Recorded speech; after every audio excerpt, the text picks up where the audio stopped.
Hello, I'm probably going to be a little bit late to this one, as 343 Industries did their live stream to reveal the next content update for Halo Infinite. They're actually scrapping calling them content updates, I believe, as this one was just referred to as Banished Honor, which I much prefer. Now, I didn't even know this live stream was happening. Let's get this bit out of the way. I haven't been kept up to date with Infinite and the updates that were dropping, so I actually made a video about 3 days ago that kind of summarized the state of Halo Infinite throughout the course of 15 to 20 minutes, and I kind of went in hard at 343 for not doing any updates to the game in a while and seemingly just dropping support and nothing but a couple of forge maps and cosmetic items dropping every few weeks, which is still kind of the case.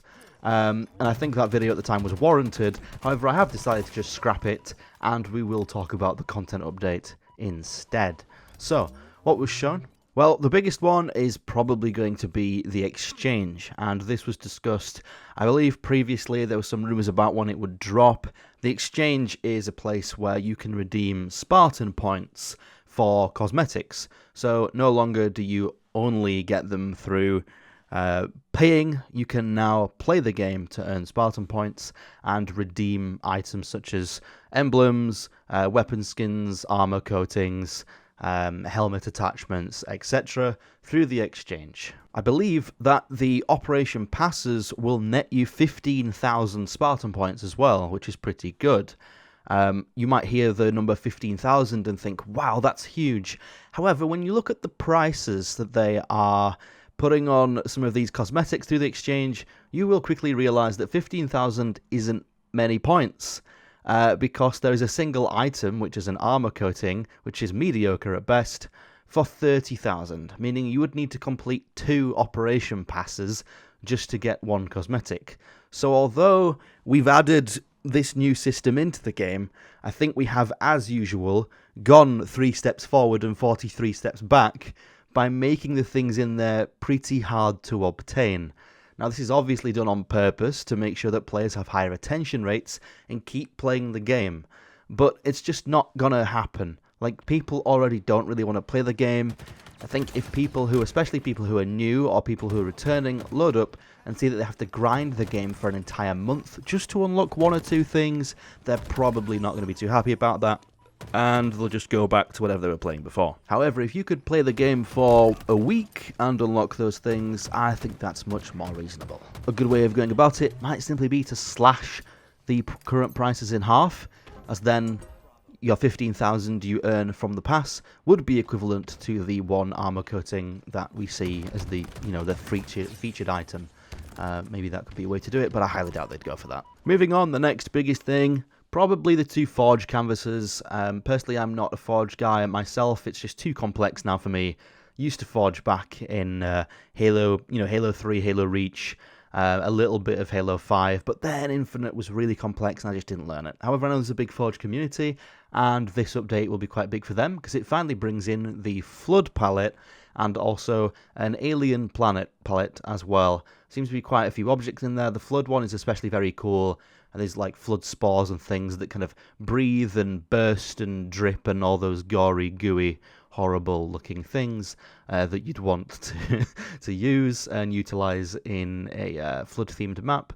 This will be really good for Infection. It's a shame this didn't drop with the Infection season, but maybe they'll do like an Infection 2, or are we on Infection 3 even at this point? When they do that, maybe they'll do a bunch of flood-themed maps in that playlist. Would be very wise, and I'm sure that the community would come up with forge maps pretty quickly when this palette drops. For the Alien Planet one, it looks nice, very vibrant colours, lots of pastel colours, and hopefully people can make nice maps with that one as well. Next, we have an update to Ranked. This one is pretty small, so we can combine it with the 2 Ranked updates, really. Ranked has, I believe, 2 new maps coming in, and then one of them is a remake of the rig from Halo 5, which is nice. It's a good map, however the forge palette used is very grey, and people aren't happy with that. Initially, people were thinking this was a 343 decision, as Solitude, the remake of Plaza, is also very grey and made by 343.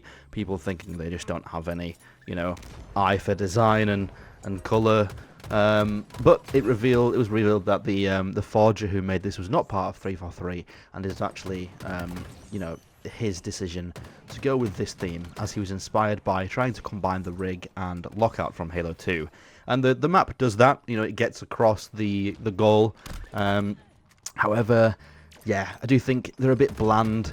Would have been nice to just go with the original aesthetic, or even switch it up, such as they did with the pit. You know, they made the Taco Bell purple pit. It would be nice to maybe go with a yellow and orange aesthetic, or even just do something different, like make it overgrown. You know, maybe it's an imagination of what happened if that rig wasn't touched for the past 5 to 10 years, and it's just overgrown with leaves and bushes and vines and stuff like that. Could be a cool aesthetic that's very much achievable with Halo Infinite's Forge palettes. But I doubt they'll revert it or switch it up or anything. Now, you know, what's done is done. Hopefully in the future we get some nicer looking maps in terms of aesthetic. And then the other thing for Ranked is now that if you load into a game and the match is uneven teams, it will pause the match and end it, and nobody will lose any CSR, which is a nice change that evidently should have been in the game a while ago, but at least it's there now. It's very frustrating when you load into a game and somebody maybe disconnects, or they back out before the game starts, and you have to play a 3 versus 4. It often leads to somebody else leaving halfway through the game out of frustration anyway, so why not just end the game and get everyone back into a new fresh lobby where it's even and a fair playing field. So a good change there. And then finally on Ranked, I think this feature was intended for the HCS events and things like that, but it can be used outside of that as well. You can now change the starting score in custom games. So if you want, say, you know, red team to start, well, we don't do red and blue anymore, do we?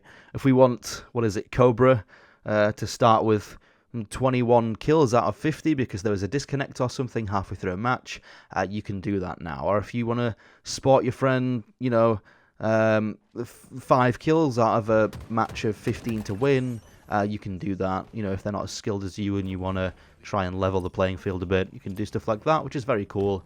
I've always wondered why that wasn't a feature in the past, so now it's cool that we have that as well. Other than these things, it's quality of life fixes and buffs and nerfs for weapons. So just a few bug fixes that I'm sure they'll list on Halo Waypoint. I'm not going to rally those off. You can check for yourself if you want to see those. And then other, you know, weapon adjustments and things, such as the gravity hammer was nerfed a little bit. I believe it was just the range on it was nerfed. The sidekick fire rate was nerfed a bit. I think the cinder shot was nerfed a bit, so that doesn't pull you in as much, like a gravity pull thing. And then also the sniper rifle was kind of buffed a bit, I guess. The weapon pickup animation is just a little bit quicker, so you can get your first shot off quicker when you pick up the weapon, which is nice. And then the plasma pistol finally EMPs vehicles again. So I believe that might be all of the weapon adjustments, actually. So yeah, that's pretty much it. Overall, I'd say this update, if I was to rate it out of 10, it's like a 6 or 6.5 to a 7 maybe. It's good. It's nothing amazing, but it's also not bad. So yeah, nice update. Not disappointed really. The only thing that I would have maybe asked for is that there weren't so many Spartan points in the Operation Pass. It seems like they kind of removed all the filler and just put Spartan points in there instead. Would have been maybe cooler to have, you know, some cool coatings and like full, you know, armor sets or something in there. Other than that, though, that's a bit of a nitpicky thing, because, you know, with the Spartan points, you can buy what you would prefer as an individual. It's not forced on you. Yeah, that's kind of it. So we'll see how it all plays out. And I'll see you in the next video. Okay, goodbye.